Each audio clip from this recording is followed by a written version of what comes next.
Ever wondered if you can sneak past Windows 10 activation?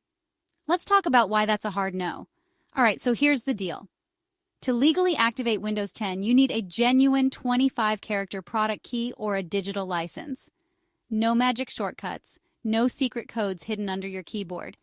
Sure, you install and use Windows 10 without activating it for a little while. But soon, you'll notice a lovely watermark tattooed on your desktop, and your customization options disappear faster than your favorite snack. And don't get too cozy. Nag screens will keep popping up, reminding you to activate. It's like your computer's very own guilt trip. Trying to bypass activation with sketchy keys or hacks? That's not just against Microsoft's rules, it's actually illegal. Violating their terms of service can land you in hot water, legally speaking. So in short, you can use Windows without a key, but with annoying limitations. Just remember, if you want the full experience, the legal way is the only way.